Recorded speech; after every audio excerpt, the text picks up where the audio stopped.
O circo já faz muito tempo que tem sido um lar para pessoas consideradas diferentes ou incomuns, embora muitas vezes exploradas e maltratadas, algumas delas tiveram finais horríveis. Os malucos do circo compartilharam histórias incríveis e talentos que até hoje não existem iguais. Se junte-se a nós e veja as 15 pessoas reais com corpos não naturais que foram exibidas em circos e espetáculos paralelos. Porém, antes de começar esse vídeo incrível, confira essa oportunidade, que pode rapidamente mudar seu 2024. Essa é a melhor oportunidade para você começar um 2024 próspero e abundante. Kit 6 livros mais vendidos do Brasil para prosperidade e desenvolvimento pessoal disponível em e-book. Coleção por preço promocional apenas R$20 no Pix, enviamos imediatamente no WhatsApp no mesmo instante. Comece hoje mesmo a fazer seu 2024 o ano da sua vida, não perca tempo. Número 15 Frank Lentini, o homem de três pernas. Em 1889, Francesco Lentini veio ao mundo com um surpreendente apêndice extra três pernas totalmente formadas, autodenominando-se o homem de três pernas. Lentini desfilou seu físico anômalo para o público que ficava surpreso quando ele subia ao palco. Ele foi uma grande atração no mundo do circo pelas multidões que ele atraiu e que foram cativadas por esta estranheza humana da vida real. Nascido em circunstâncias excepcionais na Sicília, Itália, Lentini era dotado de três pernas funcionais, um desempenho médico surpreendente chocando mentes e membros desavisados do público. Sua condição única deixou uma marca na história da medicina e lhe rendeu fama na virada do século. O terceiro membro de Lentini se projetava para fora do quadril esquerdo, estendendo-se paralelamente à perna esquerda, ligeiramente mais curta que as outras. A perna extra era totalmente móvel e responsiva, com sua própria rótula, osso da coxa e 5 dedos do pé. Junto com a terceira perna, Lentini tinha 16 dedos no total. Os médicos presumiram que Lentini tinha essas anormalidades por um gêmeo incompletamente absorvido no útero. O gêmeo parasita parcialmente formado ligado ao corpo de Lentini, acabou resultando na perna adicional e nos apêndices, enfrentando uma vida difícil de deficiência e estigma. Aos 9 anos, seu pai deixaram a Sicília e foram para a América, onde conheceram o showman Giuseppe Magnano, que recrutou Lentini para o circo vendo potencial em sua condição de espetáculo. Como menino de três pernas e outros títulos sensacionais, Lentini realizou feitos surpreendentes para exibir sua terceira perna. Ele chutava bolas, pulava a corda, patins e até valsa para o deleite das multidões boquiabertas nos bastidores. Lentini era inteligente e gentil, apesar de ser tratado como uma aberração e, ao mesmo tempo, inegavelmente foi bastante explorado. O circo manteve algumas coisas boas para a sua vida. Seu sucesso permitiu-lhe comprar um lar para sua família. Ele ganhou a cidadania dos Estados Unidos em 1912 e fez a transição para expor em Coney. Lentini Led vivia uma vida normal com quem ele se casou e teve 4 filhos saudáveis, desafiando as previsões dos médicos. Francesco Lentini finalmente faleceu em 1966 aos 77 anos, deixando um legado incrível de perseverança e resiliência. Número 14. A Garota Camelo. Ella Harper tinha uma extraordinária habilidade de dobrar seus joelhos da forma como ela queria. Nascida no Tennessee em 1870, Harper possuía uma condição ortopédica rara chamada gnu recrovatum congênito. Essa condição faz com que seus joelhos se dobrassem para trás de maneira profunda, dando às suas pernas uma aparência distintamente torta. Isso dificultava a caminhada, forçando-a a se mover de quatro em um estilo que imitava um camelo. Embora sua mobilidade fosse limitada, Harper adaptou-se quando criança. Ela começou a brincar ao ar livre, muitas vezes sem se incomodar. Um espírito resiliente definiu Harper desde o início. Em 1886, promotores de Kame Collin, prevendo o potencial de lucro nas pernas incomuns de Harper, decidiram fazer uma proposta para ela. Com apenas 16 anos, ela começou a visitar os recintos de feiras americanos e canadenses, já que a garota do camelo costumava vestir roupas elaboradas para a condição dela. Cartazes de fantasias orientalistas a elogiavam como a aberração mais surpreendente do mundo. Longos períodos desempenhando o papel de camelo humano permitiram que Harper capitalizasse dinheiro e conseguiu construir uma carreira ótima. Harper falou abertamente de deixar o espetáculo secundário para prosseguir e buscar sua educação e sua independência. Esta ambição ousada era quase inédita para o século XIX. Mulheres do século. Fiéis à sua palavra, Harper se aposentou dos palcos no final da adolescência, onde se matriculou na escola estudando redação de literatura e matemática. Harper essencialmente desapareceu do público, finalmente vivendo livre da exposição. Número 13. A Garota Peluda de Minnesota. A estrela do show de horrores de Minnesota do século XIX foi Alice Doherty, conhecida em Se Deixa Circula quando a Menina Peluda de Minnesota. Doherty nasceu em Minneapolis em 1887 com uma condição rara chamada hipertricose lenoginus, causando o crescimento excessivo de pelos no rosto e no corpo. Mesmo quando criança, Doherty era coberta por uma camada macia de cabelo loiro claro à medida que ela envelhecia. Esse cabelo crescia mais longo e mais grosso, atingindo comprimentos de mais de 22 centímetros nas bochechas e nos braços. A aparência única de Doherty marcou-a como objeto de curiosidade desde o nascimento por artistas oportunistas de 2 anos de idade. O rosto incomum de Doherty foi exposta para o público pagante, apresentada como a incrível garota peluda. Sua introdução precoce no mundo do espetáculo secundário não foi por escolha, mas pelo contrário, pelas circunstâncias. No entanto, a personalidade ensolarada e o charme de Doherty rapidamente conquistaram clientes céticos. Ela brincava e brincava diante das multidões, permitindo-lhes maravilhar-se com sua condição singular como uma das primeiras. Registrou casos de hipertricose universal na Idade Moderna. Ela se tornou uma atração premiada quando o jovem adolescente Doherty embarcou em turnês promocionais pelo meio oeste da América. Os materiais a elogiavam como a principal maravilha sensacional da época, com multidões se reunindo onde quer que ela fosse. Por trás da hipérbole, Doherty permaneceu de natureza doce e inteligente dela. Final dos anos 20, Doherty optou por deixar o circuito de espetáculos secundários para trás, estabelecendo-se para uma vida mais tranquila em Dallas, onde ela esperava viver fora dos holofotes e livre da exploração. Ela se casou com um comerciante local e se concentrou em alegrias mais convencionais, como jardinagem e leitura. Doherty faleceu com 30 e poucos anos. A causa exata permanece desconhecida até os dias de hoje, já que a família não deixou os médicos estudarem o corpo dela. 12. Os gêmeos siameses. Entre o panteão de Se Deixa Superstars estão duas figuras lendárias Chang e Bunker, os famosos irmãos gêmeos siameses.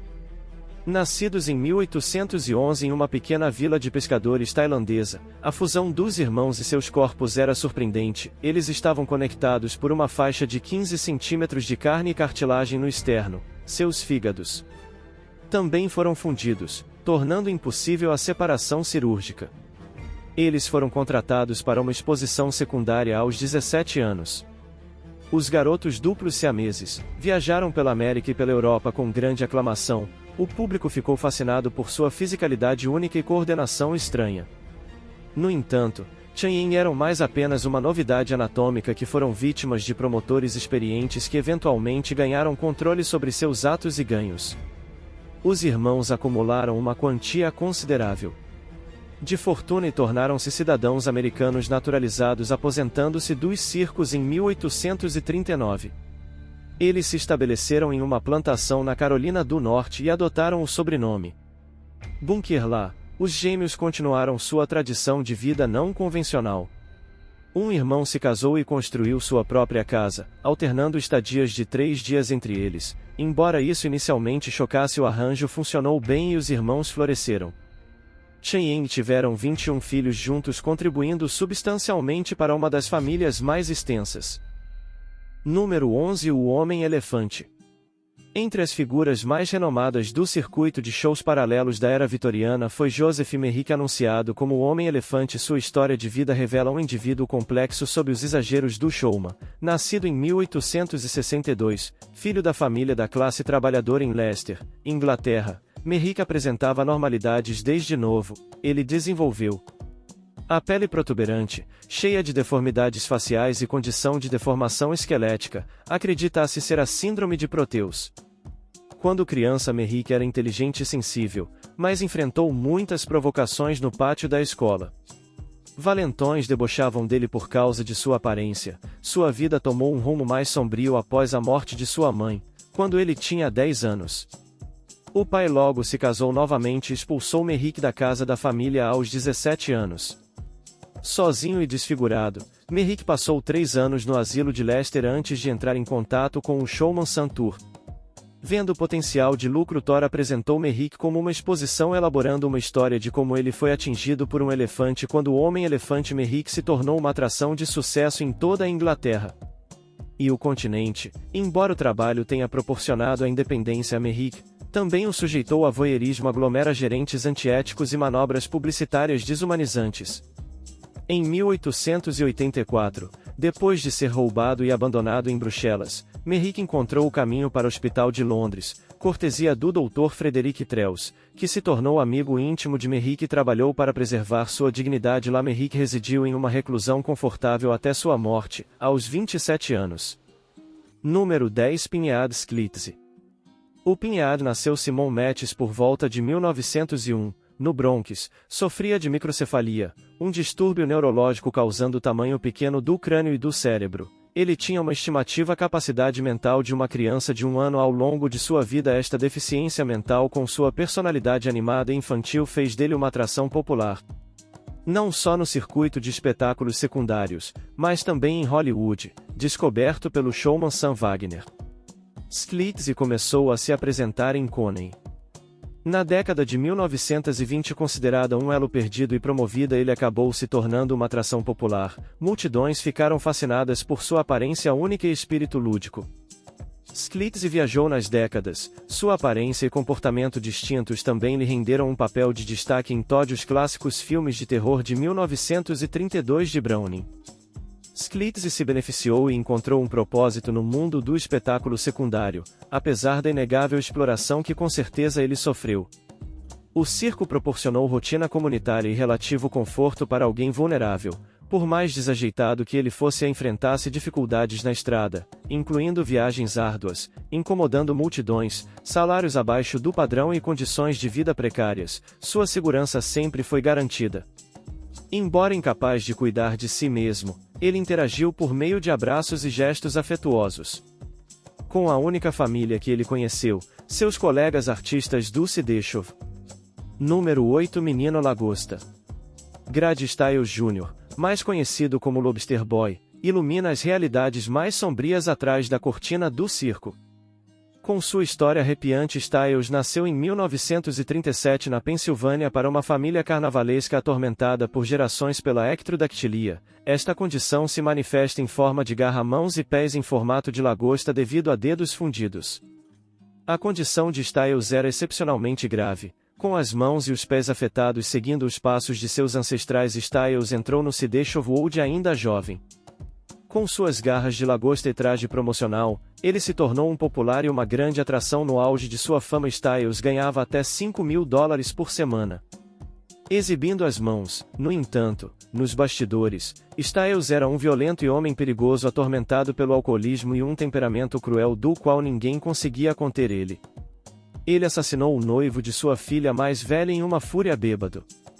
Stiles escapou da prisão devido à incapacidade do sistema de acomodar suas necessidades físicas. No entanto, a violência pública fez dele alguém detestável.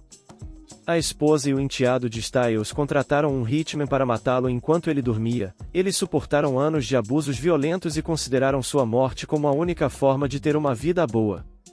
Se você está convosco até agora, peço que antes da gente continuar que você se inscreva no canal e ative o sino.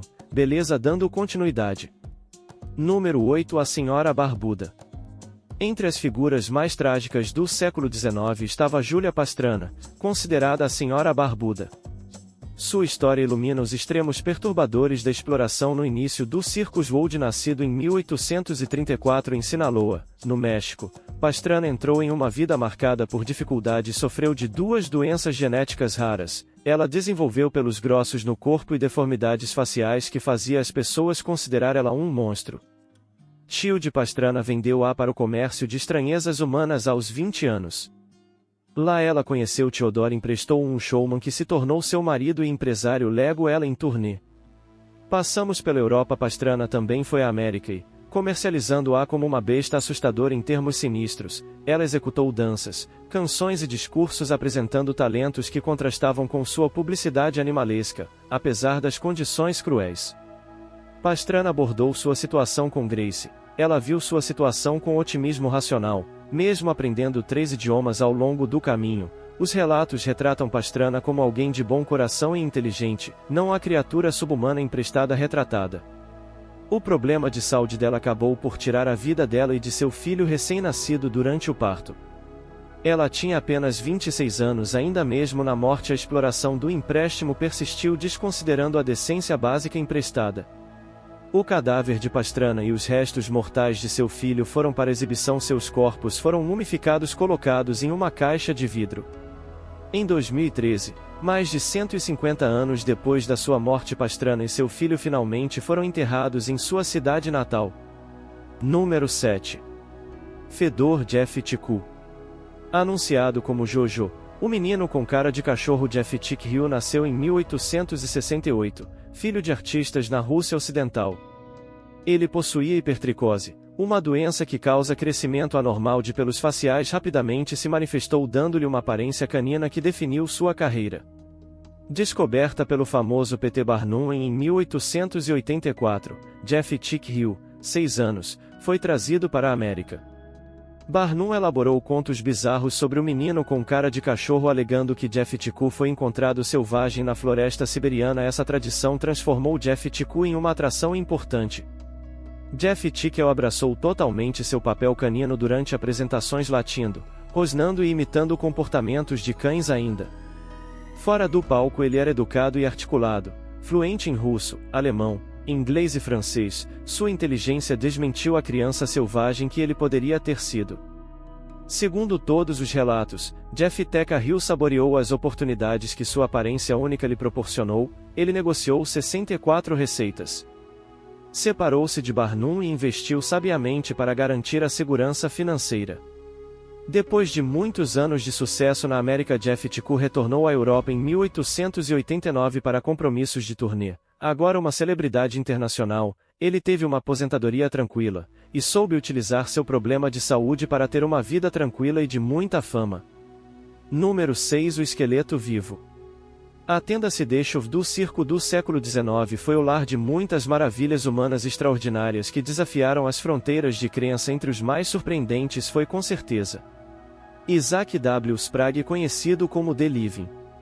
O esqueleto, sua aparência surpreendente e história de vida improvável ainda cativam séculos depois. Nascido em 1841 em Massachusetts, Sprague, segundo todos os relatos, era uma criança saudável e robusta, mas com cerca de aos 12 anos, ele começou a perder peso de forma rápida e inexplicável, apesar de uma dieta normal. Sprague acabou pesando apenas 19 quilos. Os médicos ficaram perplexos com sua condição, agora considerada ser atrofia muscular progressiva. Quando jovem com baixo peso, Sprague lutava para realizar trabalhos manuais. Mas sua magreza apresentou outra oportunidade ao circo. Aos 24 anos, Sprague assinou contrato com o famoso P.T. Barnum para se exibir como um esqueleto humano vivo. Medindo apenas 167 centímetros o alto, Sprague pesava apenas 19 quilos na idade adulta. O público ficou fascinado por sua estrutura fina, mas animada. Materiais promocionais enfatizavam sua magreza por meio de estatísticas e comparações com corpos comuns no palco. Sprague contorcia graciosamente seu corpo flexível em chocantes poses nos bastidores. Sprague desafiou a imagem cadavérica evocada por seu palco. Embora fraco, ele era educado, atencioso e muito vivo. Sprague se casou 2 vezes e teve 3 filhos que nasceram saudáveis e robustos. Seu corpo frágil estava sujeito a acidentes e complicações de seus músculos desgastados. Sprague finalmente sucumbiu às suas condições em 1887, aos 46 anos. Embora a ciência médica tenha falhado com ele na vida, o corpo de Sprague ofereceu respostas. Ele doou seus restos mortais para a Harvard Medical School, que diagnosticou sua condição póstumamente e indenizou sua viúva mesmo após a morte. Número 5. General Tom Polegar. Espetáculo. Um showman e sua pequena musa se tornaram ícones internacionais da cultura americana. O teatro P.T. Barnum e Charles Stratton, conhecido como General Tom Thumb, iluminaram um caminho da obscuridade para a fama e fortuna. Charles Sherwood Stratton parecia uma criança absolutamente comum quando nasceu em 1838 em Bridgeport, Connecticut, mas por 6 meses, era evidente que ele nunca cresceria mais do que 65 centímetros. Barnum, primo do pai de Stratton, viu potencial de lucro no tamanho do menino.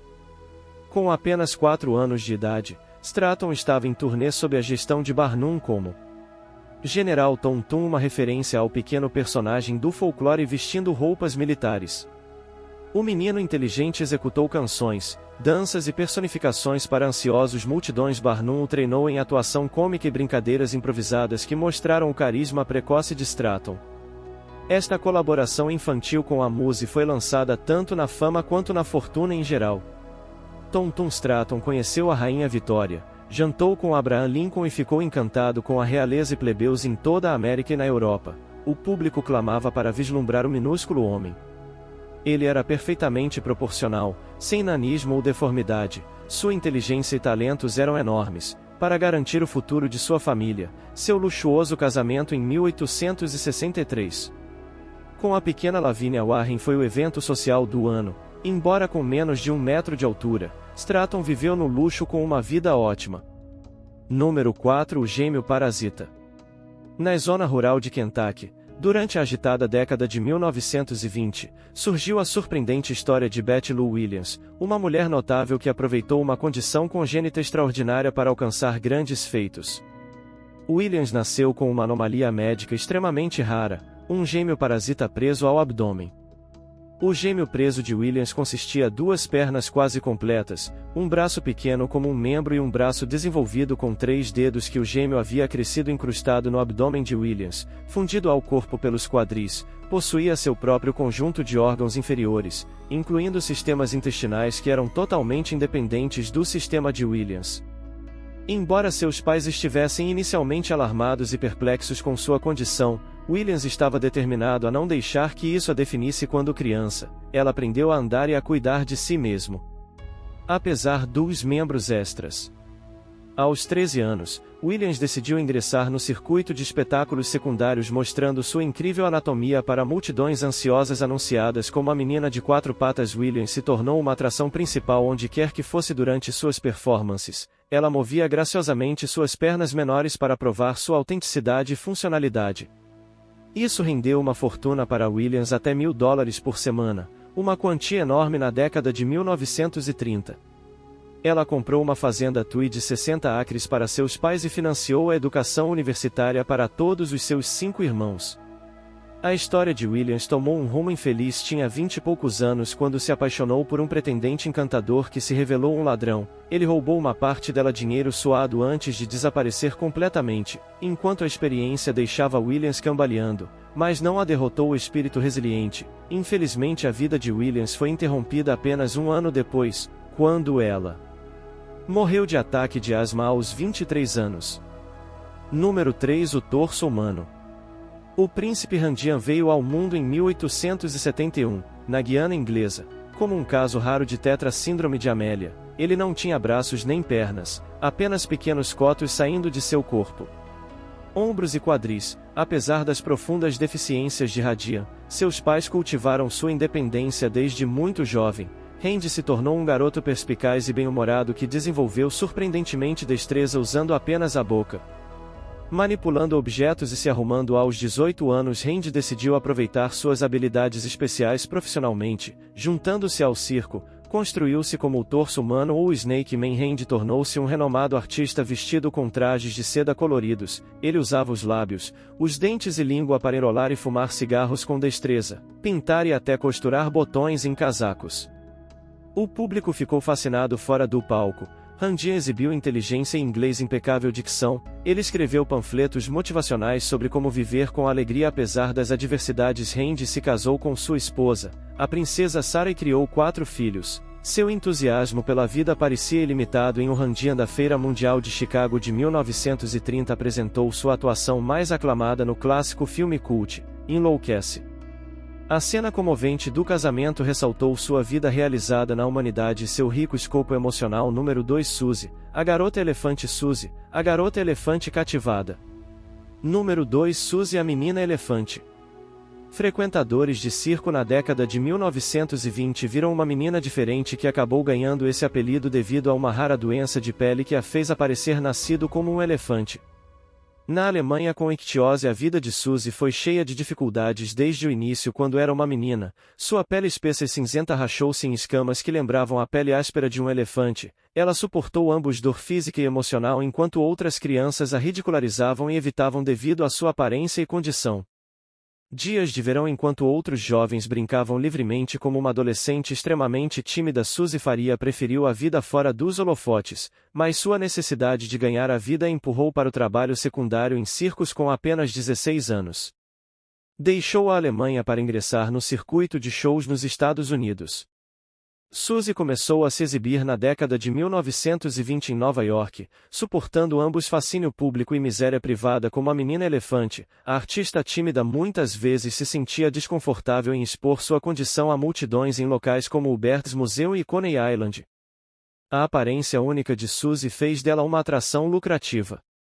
Os promotores estavam ansiosos para mostrar a garota parecida com um elefante diante de espectadores fascinados que se maravilhavam com sua pele grossa e cinzenta e traços faciais acentuados que lembravam de um elefante. Apesar de seu palco persona, Suzy permaneceu introvertida fora do palco, que evitava interações sociais. Seu gerente astutamente representou a justaposição da personalidade gentil de Suzy e exterior robusto para a publicidade. Suzy até trabalhou para o famoso Ringling Brothers Circus no auge de sua carreira, ganhando uma renda significativa, apesar de seu desconforto. Enquanto os holofotes permitiam que Suzy sustentasse a vida como atração principal, foi uma experiência emocionalmente desoladora que a comunidade do circo proporcionou. Seus únicos laços sociais isolados e longe de casa, Suzy perseverou através dela.